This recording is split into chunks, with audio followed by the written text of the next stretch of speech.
No. Well, another thing that you wouldn't have to do if you had $1 billion is be one of Dan Snyder's cronies, like Bruce Allen.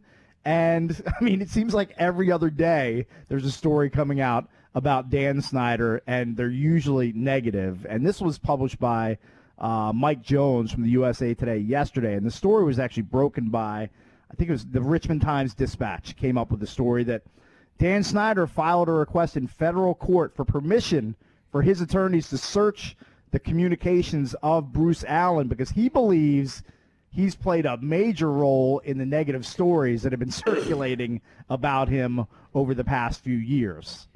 How great is it that I thought Bruce they were is butt just buddies. this weasel, just this weasel that turned on the guy that kept him in town for a decade, gave him millions, and then he just backstabbed him. Right. Yeah. I mean, you don't even know who to back in that dispute. It's funny because from the story from Mike Jones, in the court filing, Snyder's legal team argued that Allen, who was fired in 2019 after a decade of employment, may be a source of the negative reports because he's never mentioned in the articles despite holding a, quote, hands-on role in running the team on a day-to-day basis.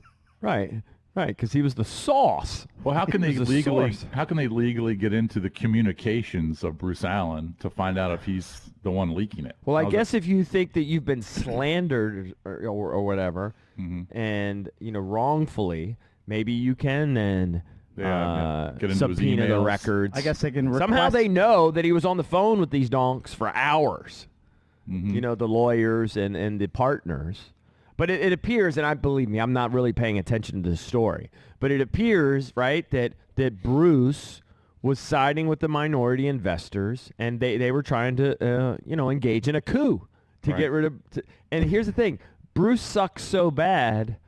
Would people have even been excited? Let's say that they got Dan out, but now Bruce was part of the new group. Would that be any better? Oh no, you want Bruce? You want both of them gone, but. Right. You certainly don't want Bruce Allen mucking up the works anymore. You don't want him around. But think about it. They were butt buddies for years, for 10 years or whatever it was. Yeah, just backstabbed And Snyder fired him, so of course he's pissed off. Yeah, I guess. Of course he's going to come back and try and, get him out of there, or even if he's making stuff up, talk to these other lawyers. He's pissed off. But think about how childish I don't know why he's pissed off. He's got millions in the bank, and he's living in, Manhattan Beach or somewhere.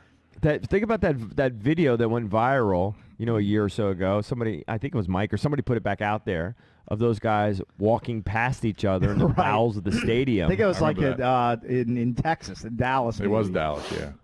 And it was just so weird.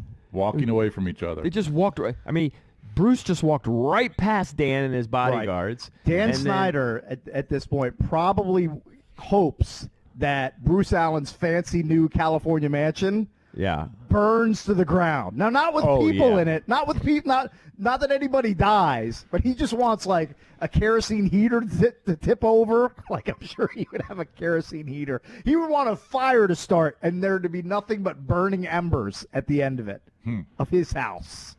Right. He hates Bruce Allen. So weird. And Must they would be hate together watching games for years. Yeah. Right? Sitting right next to each hand other. in hand. Yep. Yeah, it's unbelievable, man. How quickly friendships are fractured. Oh, I think that one is beyond fracture. That's beyond repair. And money is usually the source.